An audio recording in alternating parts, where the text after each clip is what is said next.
Good evening. Hello दोस्तों, आपके अपने YouTube channel divine education point का स्वागत है। आज हम बात करेंगे basic concept of biology. What is biological science. First बात है बायोलॉजिकल साइंस। बायोलॉजिकल साइंस किसे कहते हैं? Biological science, biological science means होता है जैविकी विज्ञान। जैविकीय विज्ञान, जैविकी विज्ञान। The branch of real science which deals with the study of living things. The study of living things is called biology. Is called biology. The branch of real science. The branch of real science, वास्तविक विज्ञान की वह शाखा जिसके अंतर्गत सजीव वस्तुओं का अध्ययन करते हैं, सजीव वस्तुओं का अध्ययन करते हैं, उन्हें बायोलॉजिकल साइंस अर्थात जैविक विज्ञान कहते हैं। जैविक विज्ञान में मेन ब्रांच है बायोलॉजी। मेन ब्रांच क्या है? बायोलॉजी। तो biology originated from two Greek words. Biology derived from two Greek words. First Greek word bias and second Greek word logy. Bias means आपका जो है वो life and logy means history, अर्थात जीवन का अध्ययन करना ही बायोलॉजी कहलाता है। देखिए, first Greek word and second Greek word. First Greek word means life, second Greek word logos means history, अर्थात जीवन। लाइफ मीन्स जीवन प्लस स्टडी मीन्स अध्ययन। स्टडी मीन्स क्या होगा? अध्ययन। स्टडी मीन्स क्या होगा? अध्ययन, अर्थात जीवन का अध्ययन करना ही बायोलॉजी कहलाता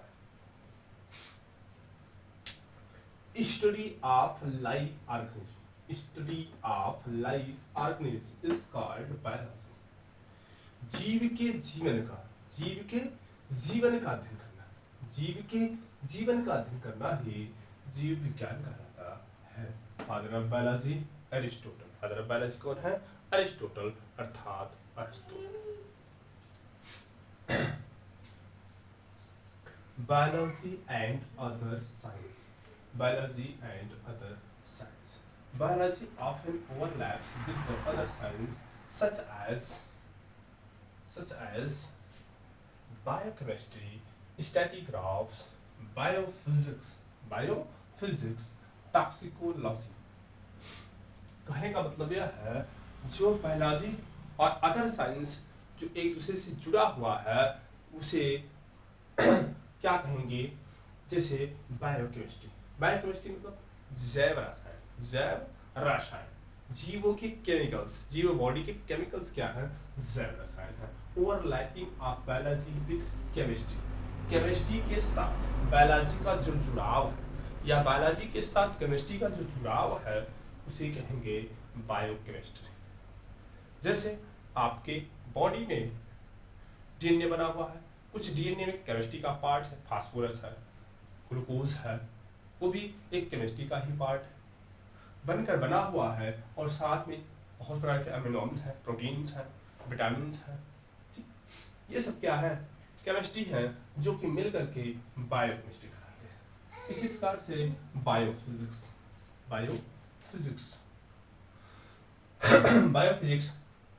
overlapping of biology with physics is known as biophysics. Biophysics जैव भौतिकी विज्ञान। Toxicology overlapping of biology with toxic. Toxic means होता है विषैला पदार्थ का अध्ययन जिसमें हम करते हैं उसे टॉक्सिकोलॉजी कहते हैं।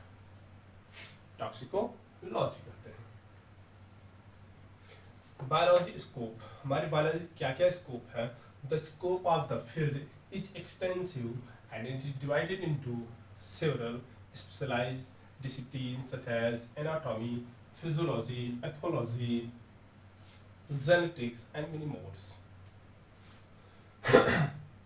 जो हमारा बायोलॉजी का स्कोप है, वह जो फील्ड है, स्थान है, वह एक्सटेंसिव है, महंगा है, खर्चीला है, बहुत सारा विस्तृत है और डिवाइड किया गया है बहुत सारे स्पेशलाइज्ड विशेष भागों में, जैसे एनाटॉमी। एनाटॉमी के अंतर्गत हम बॉडी स्ट्रक्चर के आंतरिक अंगों का अध्ययन करते हैं, फिजियोलॉजी जो बायोस्ट्रक्चर का अध्ययन करते हैं, एथोलॉजी और साथ में जेनेटिक्स डीएनए वगैरह का अध्ययन करते हैं। ये सारे क्या है, बायोलॉजी का स्कोप है। और साथ में future, the future is of biotechnology and bio information. हमारा जो फ्यूचर है, भविष्य है, वो बायोटेक्नोलॉजी पर डिपेंड है, बायोटेक्नोलॉजी पर डिपेंड है और बायो इन्फॉर्मेशन पर। बायोटेक्नोलॉजी का मतलब है जैव तकनीकी। जैव तकनीकी जो कि आप जानते हैं, हमारे जैव तकनीकी में बहुत जैव तकनीकी का मतलब है डीएनए आरएनए में बदलाव करके कुछ चेंजिंग करना, जैसे रोग है उसमें बदलाव करके रोग को समाप्त कर देना, या उस रोग को बाहर से जेनेटिक रूप से निकाल कर बाहर फेंक देना, यह कहलाता है जैव तकनीकी। जिनमें आप डीएनए फिंगरप्रिंटिंग को स्टडी करके उस सारे रोग को बाहर निकालते हैं। उसी प्रकार से डीएनए पुनर्योगस, जिसमें आप जानते हैं एक प्रकार का बैक्टीरिया होता है जो लेगुमिनेसी के जो कुल होते हैं उनके गांठों में पहले क्या करता था, उनकी गांठों में और बड़े बड़े जगह जगह गांठ कर देता था, जिनको ग्रोथ करने में दिक्कत होती थी, प्रॉब्लम होता था उस प्लांट को। उसमें क्या किया, एग्रोबैक्टीरियम की प्लाज्म में कुछ बदलाव किया गया है, जिससे अब उनके गांठों में वो जाते रहते हैं, उनके साथ भोजन करते हैं, बट उनको गांठ जो रिलीज करते थे वो कम हो गए हैं, खत्म हो गए हैं, तो हमारे लिए वो लाभदायक हो गए हैं जो एक बायोटेक्नोलॉजी का ही भाग है। इसी प्रकार से इंसुलिन भी बायोटेक्नोलॉजी के तहत ही बनाया गया है, जो कि आप लोग जानते हैं पहले इंसुलिन डायरेक्टली रूप नहीं, वो अग्नाशय से प्राप्त किया जाता था, वो भी जानवरों के मांसों से। वो किसी किसी को एलर्जी हो जाती थी और इसलिए टेक्नोलॉजी आई। एल कंपनियां से पहले थी, डेनमार्क कंपनियां थी जो बनाई थी, 99% शुद्ध थी, प्योर था इंसुलिन, बट पूरी तरह से शुद्ध नहीं था।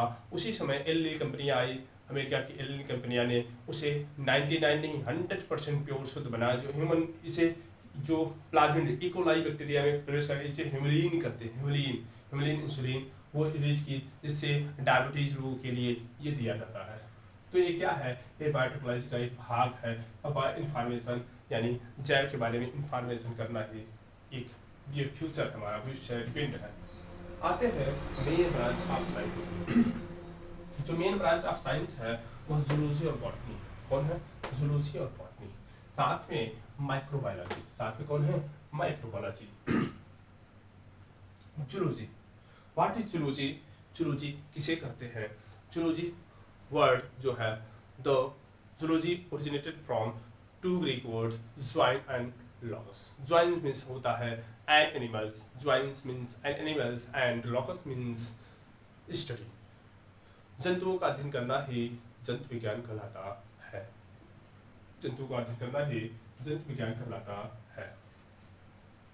The study of animals and their life, the study of animals and their life. Animal जंतु और उनके जीवन, जंतु और उनके जीवन का अध्ययन करना ही जंतु विज्ञान कहलाता है। जंतु के साथ साथ उनके जीवन, उनके लाइफ साइकिल की स्टडी करना ही क्या कहलाता है, जंतु विज्ञान कहलाता है। Father of zoology is known as Aristotle, अरस्तु जी है। बात आती है एक्सपर्ट की, जिसे कहते हैं जूलॉजिस्ट, बायोलॉजिस्ट, साथ में ऑन्कोलॉजिस्ट, प्रोटोलॉजिस्ट, ओडोंटोलॉजिस्ट, सीरोलॉजिस्ट। तो है क्या, लॉजिस्ट जब जोड़ा जाता है तो है क्या, इसे कैसे कहते हैं? The one who is an expert of zoology, the one who is an expert of zoology is known as zoologist. एक अकेला जो एक्सपर्ट हो, जूलॉजी का एक्सपर्ट हो, जूलॉजी का विशेषज्ञ हो, ऐसे व्यक्ति को जूलॉजिस्ट कहते हैं। एक अकेला व्यक्ति जो एक्सपर्ट हो कैंसर के रोगों के बारे में, उसे ऑन्कोलॉजिस्ट कहते हैं। एक अकेला व्यक्ति जो एक्सपर्ट हो कार्डियोलॉजिस्ट, हृदय के बारे में, उसे कार्डियोलॉजिस्ट कहते हैं। इसी प्रकार से वहां जोड़ा जाता है। बात आती है सब डिसिप्लिन इन जूलॉजी। जूलॉजी के और सारे भाग जो है, जूलॉजी डिवाइडेड इनटू मेनी सब disciplines. Some of their are economic zoology. The study of useful and harmful activities of animals. जंतु के उपयोगी और नुकसानदायक हानिकारक एक्टिविटी का अध्ययन करना, क्रियाकलाप का अध्ययन करना ही इकोनॉमिक जूलॉजी कहलाता है। Entomology study of insect is known as entomology. Helminthology study of worms is known as helminthology. Mammalogy study of mammals. स्तनधारियों का अध्ययन करना, स्तनधारियों का अर्थात दूध देने वाले जंतुओं का अध्ययन करना मैमोलॉजिस्ट कहलाता है। इसी प्रकार से प्रोटोलॉजी स्टडी ऑफ प्रोटोजोआ, जिसमें आप जानते हैं पैरामीशियम ये सब आते हैं प्रोटोजोआ में। Oncology study of cancer, tumour जो गांठ हो जाती है उस गांठों का विशेष अध्ययन करना ही ऑन्कोलॉजी कहलाता है। ओटोलॉजी स्टडी ऑफ ईयर, कानों के बारे में अध्ययन करना ओटोलॉजिस्ट कहलाता है। और expert of otology is known as otologist. Odontology study of teeth and gum, दांतों का अध्ययन करते हैं उसे ओडोंटोलॉजी कहते हैं। सर्वोलॉजी सीरम का स्टडी, इसी प्रकार से ऑप्थोलॉजी स्टडी ऑफ आइज। एक और ब्रांच बचा हुआ है जो कि बॉटनी है। जूलॉजी हो गई बॉटनी शब्द जो है वो ओरिजिनेट फ्रॉम हुआ है पास्ट बॉटेन शब्द से। किससे हुआ है? बॉटेन शब्द, जो ग्रीक वर्ड है बॉटेन। पास्चर में होता है हर्ब्स, ग्रास और फूडर। हर्ब्स में साकी पौधा, ग्रासेस अपने आप जानते हैं घासें जो होती हैं, अथवा फूडर में चारा, इससे लिया गया है जिसे बॉटनी कहते हैं। यानी हरे चारे घास के बारे में स्टडी किया जाता है उसे हम बॉटनी कहते हैं। इसका दूसरा है it is term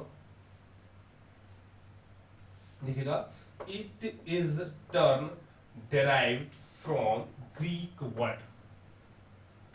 word boskein, B-O-S-K-E-I-N, boskein, which means to feed or to grass. So thus study of plant is called botany. कहने का मतलब है जो दूसरा वर्ड है डिराइव किया गया है ग्रीक वर्ड बॉस्किन से, जिसका अर्थ होता है टू फीड कराना, खाना, भोजन करना, अथवा टू ग्रास यानी चरना, वह पशु जिसे चर सकते हैं, खा सकते हैं हरी घासों को, उन्हें हम बॉटनी कहते हैं। So study of plant is known as botany. The father of botany is known as Theophrastus. जो बॉटनी के जनक हैं उन्हें थियोफ्रेस्टस कहा जाता है, अर्थात बॉटनी के जनक थियोफ्रेस्टस ही है, जो कि अरस्तु के शिष्य थे। आज आपका बेसिक कल्चर का बायोलॉजी कंप्लीट हुआ।